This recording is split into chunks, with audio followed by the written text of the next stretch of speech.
Om Om Ilahing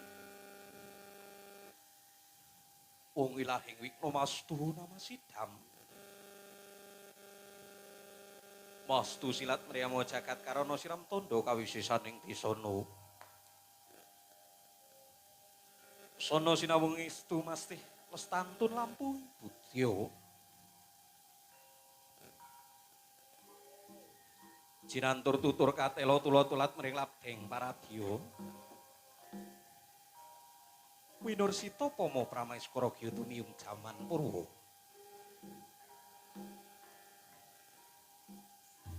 pinardi tameng lalata mangke tepas wasananing gupita tan pralambanga tumpa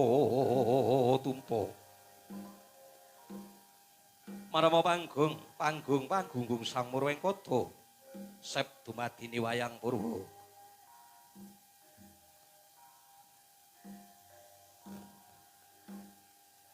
linari ing kandha lumantar wacana beksa nenggih ginambar wonten ing salebeting ringgit tiang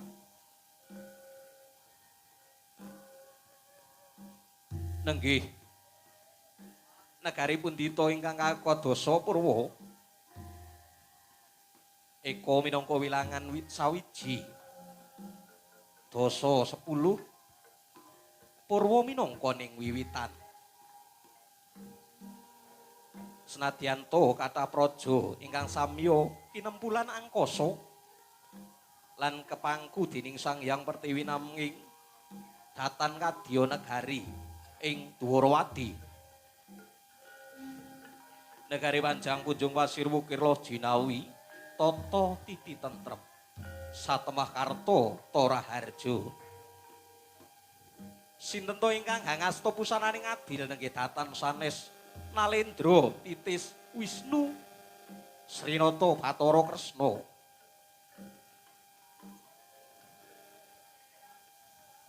ingkang hanampi rawuhipun sagyung para kawula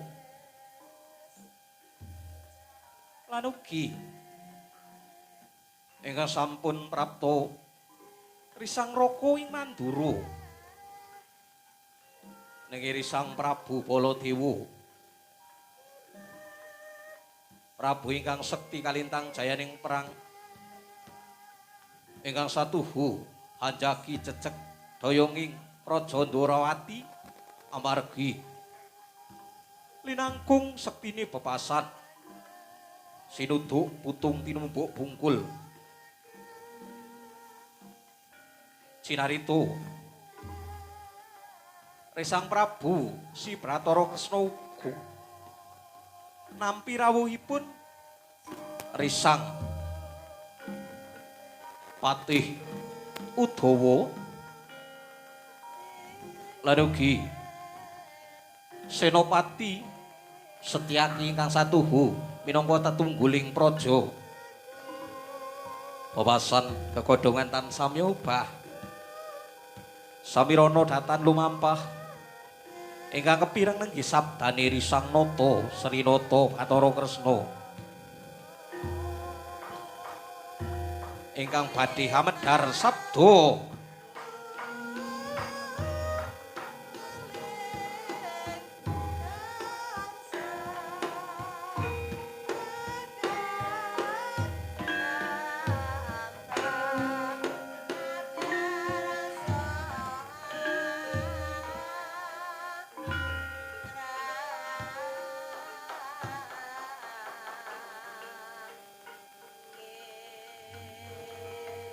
leng-leng katining kang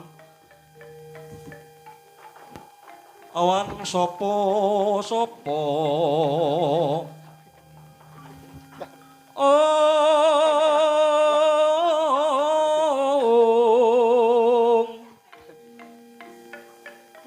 niki ngastina samantara teking Tegal Guru Narya Kresna lagunira Sireng Prasurama miangkan wajah noko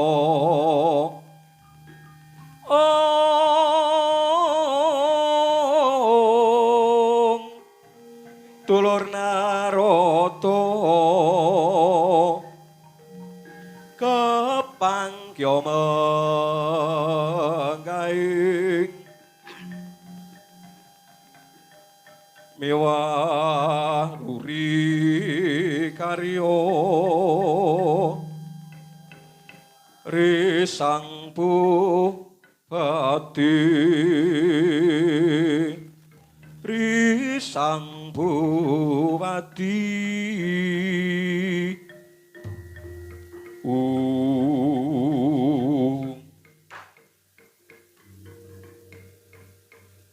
Ewang padha sukma kang adil wihung bola langgeng. Kaya iki ingsun waspadake kaya suwane putraku Kulup Sumba Wisnubrata. Dosa pundi Rama Prabu Bathara Kresna? Padha Rarja sira ngadhep ana ing ngarsaning Sun Sumba. Muninji. Nampi sabdanipun Rama Prabu Bathara Kresna mboten manggihan satunggal punapa mboten namung ingkang putra rasaken sembah pangabekipun njut sandhaping pakoda. Mawantu-wantu kawula muninji Rama Prabu. Iya Kulup Sumba Wisnubrata. Ndak tampa pangabektimu namung astutuning Sun genti sira tampanana Sumba. Muninji Rama Prabu, muninji Rama Prabu. Nuwun dawan kadong astuk kali kula pundi wonten ing mustaka mleber dhateng Pranaja. Mawaracaya murkaya mugi andadosaken radaging kayuanan Rama Prabu kawula nuninji Rama Prabu. Iya Sumba prayoga nanggon mulungguh Sumba Wisnubrata.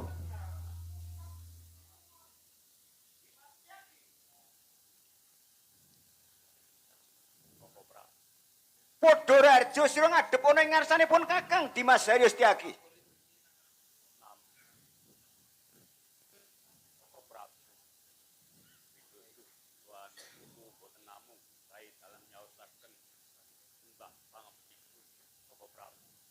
Yo ndak tampa pangabektinira namung astutuning Sun genti sira tampanana Dimas Haryo Setyaki.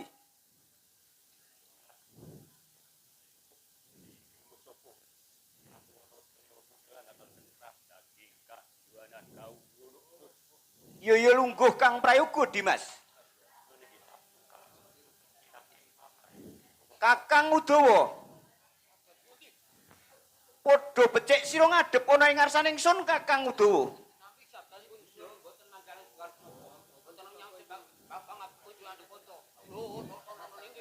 Ya ndak tampa lungguh Kang Prayoga Kakang Udawa.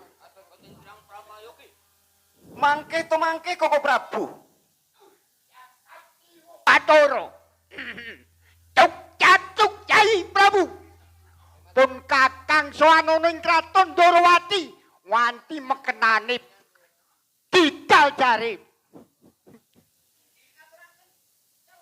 Krami rawuhipun panjenengan wonten negari Ndorowati Koko Prabu. Yai Prabu Bathara Kresna.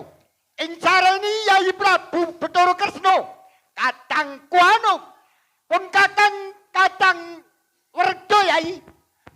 Mula puja pangestunipun kakang tampan Yai Prabu Bathara Kresna. Nuwun inggih Koko Prabu kula pundi kalingga murda mugi ndadosaken caya murcaning Nurcaya negari Ndorowati Koko Prabu. Iya, Yai Prabu Bathara Kresna. Koko Prabu Baladewa. Kepiye Yai? Damel kagiyating manah kula panjenengan rawuh wonten negari Ndorowati mboten cecala rumiyin Koko Prabu. Sumangga kula aturi aku teka ning kraton Ndorowati ora nganggo cetala luwih dhisik Yai. Merga ana wigati sing tak diaturake nang ngersane Yai Prabu Bathara Kresna. nuwun inggih Koko Prabu. Monggo menawi wigatosipun panjenengan monggo kula aturi medharaken kaliyan ingkang rayi Ndorowati Koko Prabu. Aku ana negara Mandura. Aku ing Nindra ana tepining Batulaya Yai. Napa wising Bathara Akarya jagat yen negara Mandura bakal nampi wahayu sejati Yai. Koko Prabu, Kepiye Yai? panjenengan tebe-tebe sowan wonten Ndorowati menika namung badhe ngaturaken pasumpenan. Iyo, jalaran ngene Yai. Ing sarene sliramu kuwi titising Bathara Wisnu. Ki kudu ngerti.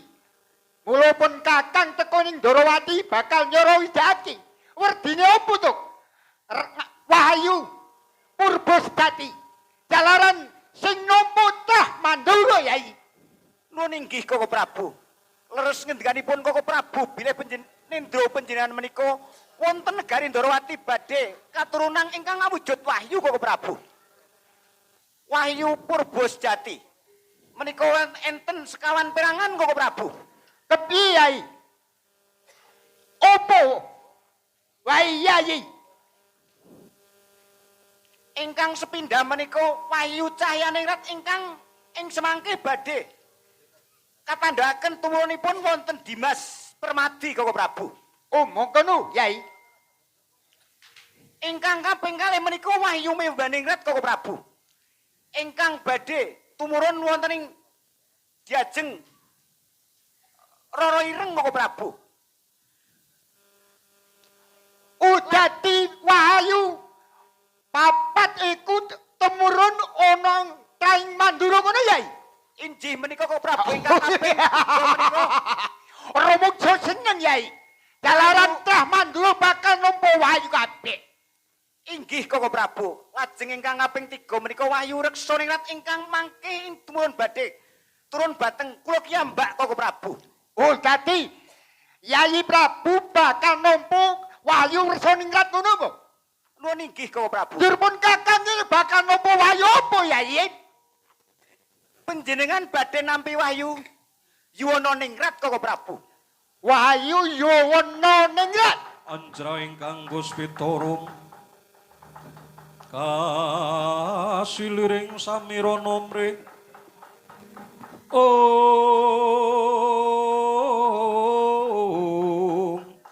Sekar kadunggung askandanyo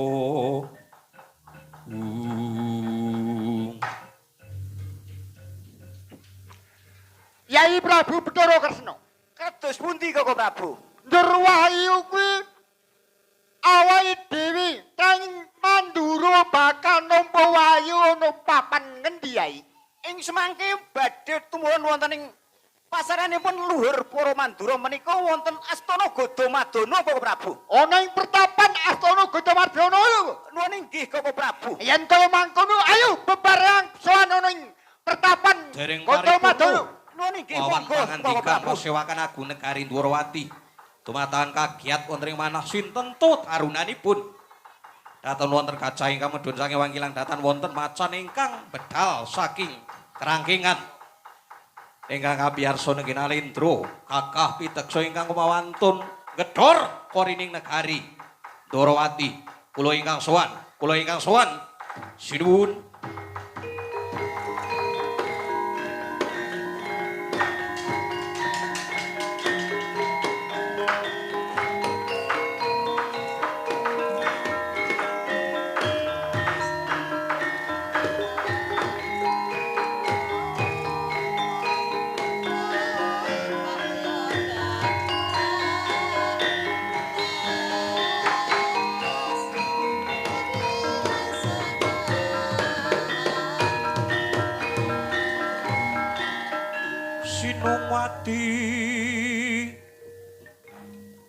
Sinungwati jagat pilari among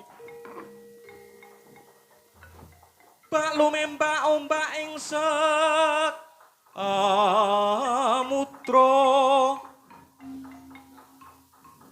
kae ana palelumut ambrekanggeng sasat kadenceng-dencengen Yai Prabu Durkresna. Kados pundi kok Prabu? Sajaik pendopo kraton ing Ndwarawati ana caraka kang munggah ana ing kraton Ndwarawati Yai. Mula coba didangu Yai. Apa karepe munggah ana ing kraton Ndwarawati? Nuwun mangke to Kisanak. Kula mboten ateges tambuh kalian panjenengan, nanging sejatosipun kula dereng wanuh kalian panjenengan. Panjenengan kula titik saking ketingalipun menika sawijining ratu. Lajeng panjenengan menika ratu saking pundi? Sinten ingkang dados asmanipun Kisanak? Dun. Ya dalah. Inggih. Leres. Kula punika Nalendra pepatih saking Praja Tambak Segara. Panjenengan pepatih saking Tambak Negara. Inggih. Kagungan asma sinten panjenengan? Ingkang Sudiha Masnani Patih Wirambana Dewa. Oh inggih panjenengan pepatih ingkang asma Wirambana Dewa. Mila leres. Lajeng panjenengan munggah wonten setinggil Kraton Ndwarawati wonten kersa menapa Kisanak? Inggih saderengipun ngaturaken sungkem pangabekti mugi kunjuk. Inggih kula tampi dawuh sami-sami. Kula menika pinangka utusan dalem Sang Prabu Megananda wonten ing Praja Tambak Segara. Oh panjenengan menika ratu telukan saking Megananda ngaten. Weh, mboten. Kula menika sabiyantu dumateng Gusti kula sesembahan kula Prabu Megananda wonten ing Praja Tambak Segara. Lajeng kersanipun menapa Sang Prabu? Derengipun menika menapa leres Praja Ndwarawati. Inggih mboten enten kalih namung kula ingkang asma Prabu Bathara Kresna wonten Ndwarawati. Wih, dalah. Sampun ketekan sejauh kula saged pinanggih dumateng Sang Prabu Bathara Kresna wonten ing Kraton Ndwarawati. Inggih, monggo menapa panjenengan ingkang dados kersanipun Sang Prabu? Inggih. Kula menika saking tebih saking sabrang badhe ngaturaken nawala saking sesembahan junjungan kula Prabu Megananda saking Praja Tambak Segara. Inggih menawi mekaten nawalanipun monggo dipun aturaken kalian kula. Mangke kula waosipun Sang Prabu. Inggih.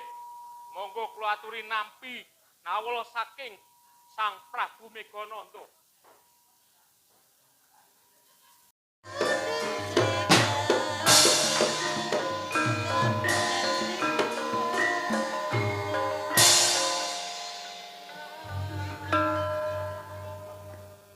Iki urung tan urung bakal dadi peperangan. Ayo para wadyabala ning tambak segara. Papakeng bala ning kraton Dwarawati. Gumuru swaranira yen to Cinandra kadya manyar 1000 kawuryane.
sigra pala kang tumingal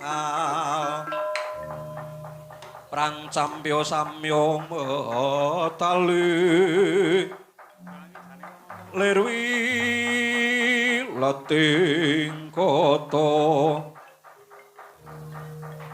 benjing sang aji mijil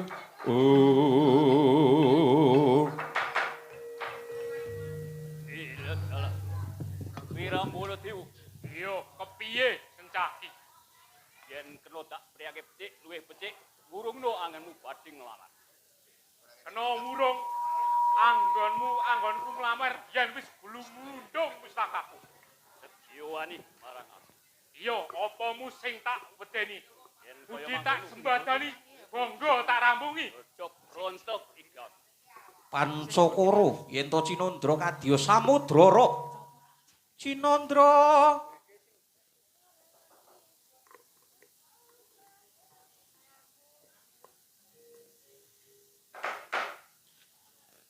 Cin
sidhem permanem datar wonten ing sanya sabu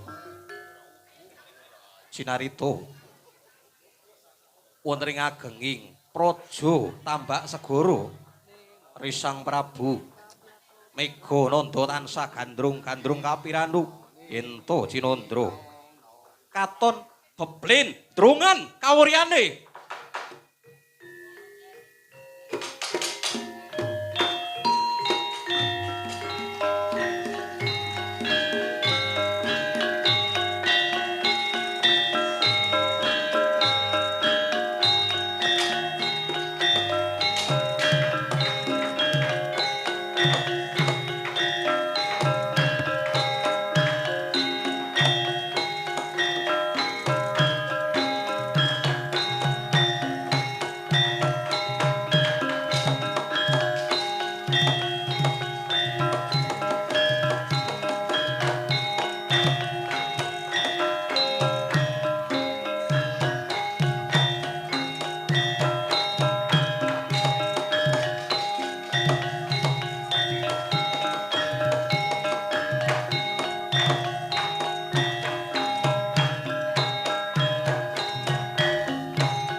Sinatito wonten ing praja Tambak Segara Pangrantu Risang Patih Wirambana Dewa kumandhang wonten ing Dirgantara gandrung-gandrung kawuryane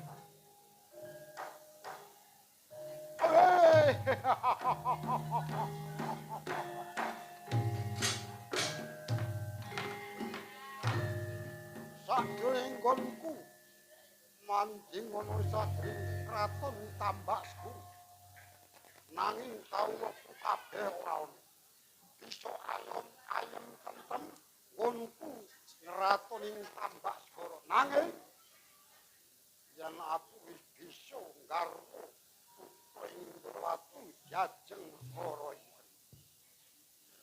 Malah Rara Ireng kok wis gak ono ngasat. Rara Ireng. Rara Ireng. Kene munggo jadar marang Kakang Rara Ireng. Atiku banjur marang.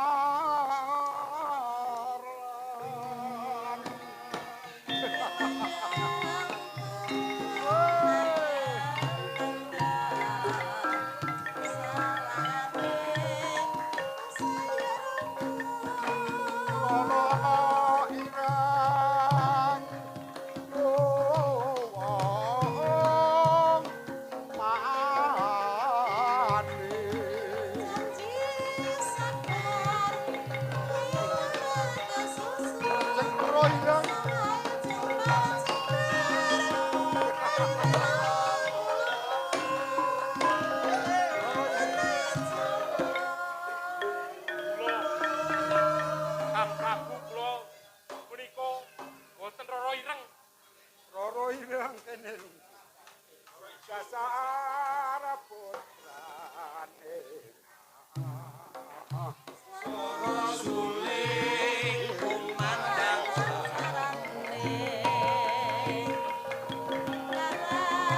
disampirke mahe jadar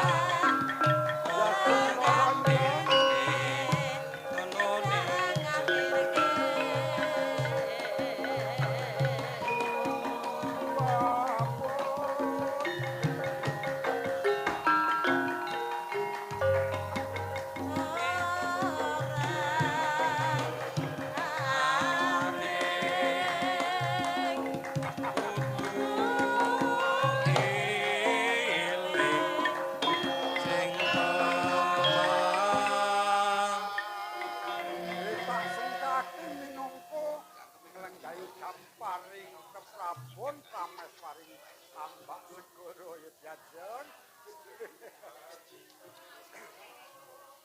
Iya kene lungguh Kakang.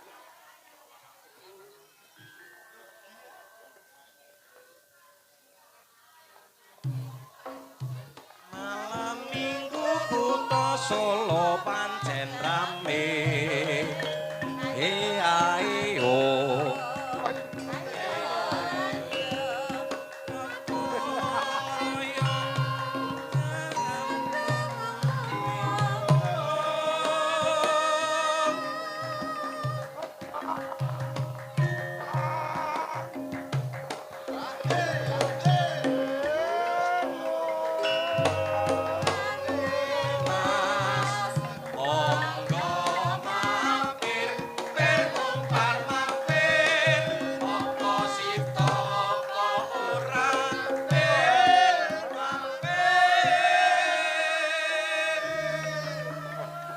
Pancen ayu minangka jamparing prameswaring ana ing Tambak.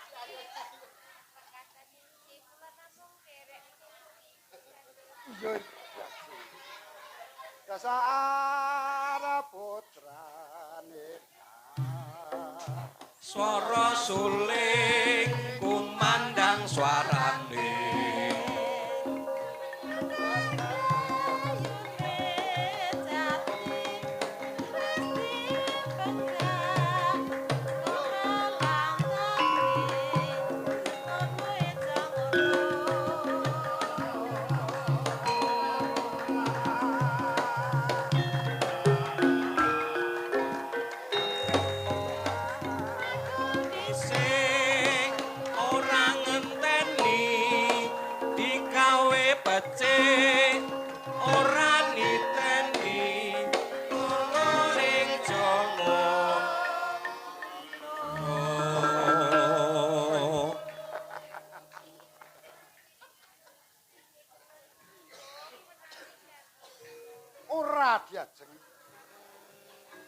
yen tak tandra awit isor tekan dhuwur kowe pantes nglenggahi damparing kraton Prameswari ing tambak segara.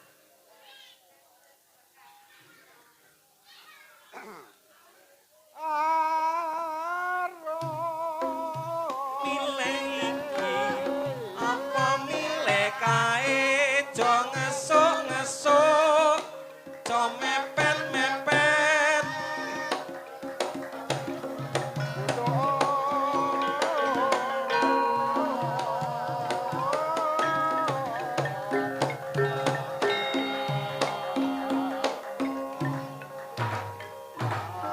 Aturipun Sang Prabu.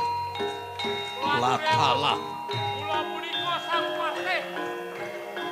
Sang Borodewa. Wiranguna Dewa.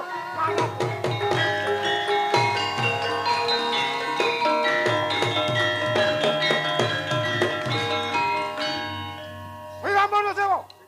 Paring pangandika Sang Prabu. Kowe ora imut marang ratu Gustimu. Sampun boten kaparing-paring anggen kawula matur. Ananging panjenengan menika mandhem katresnan. Mendem katresnan. Inggih. Boten mangertos menika pun ingkang patih Wirangga Dewa. Wirambana Dewa. Nggih, leres. Kinupet Damar Mancung aja nganti tangga teparo kawula kabeh aja Inggih. ngerti. Inggih. Yen tangga teparo kawula ing Tambak Segara ngerti, lingsem nggonku nglenggahi Inggih. damparing Tambak Segara. Inggih. Nur, Inggih. Monggo paring pangandika dumateng ingkang patih. nalika semana aku utusan marang jeneng si tak supul nglamar ing Praja Ndrawati. Entuk gawe apa ora? Inggih. Pareng matur Sang Prabu. Piye? Nalika semanten kula dipun ngaturaken nawala wonten ngersanipun Sang Prabu Bathara Kresna wonten ing Praja Dwarawati. Sabanjure nawala iku wis Sampun kaleksanan. banjur Lajeng dipun waos menapa ingkang dados sedya panjenengan. aku nggone nglamar ing Inggih. Praja Ndrawati tampa. Sakjanipun dipun tapi. Kok sadanipun tampi piye karepmu? Ananging wonten pawongan nek boten klentu menika Prabu Sencaki. Prabu Sencaki. Inggih. Nuwun wis. Inggih. Sencaki kok Prabu. Oh ya, anu menika. Senopati. Nah, nek Senopati pantes. Senopati. Alit. Alit. Tiyangipun ayelit. Badhe wangsul paring wangsulan dumateng kula wonten ing alun-alun. Walah tiyangipun alit. Banjur dadi pasulayan Inggih. karepe. Kowe menang. Walah, Sencaki menika alit. Waduh. Kula dipun tamani astanipun. Banjur Kok kemliyeng. Mabuk kula. Dados pasulayan kula kula pawon. kowe kalah. Walah, Trohon wae. Inggih, boten kawon nanging kula mundur. Gagamu gagah wetengmu padha miji kamu. Inggih, mila leres. Kalah mengkar. Amargi dipun maluyakaken dumateng panjenengan dalem. Saged mentek-mentek sedaya kula menika. Wis kene. Inggih, kepripun? Rene kowe kalah. Inggih, Aku sing bakal mebring taman. inggih, Ya jeng roring tak colong, Pak. inggih, kula derekaken monggo.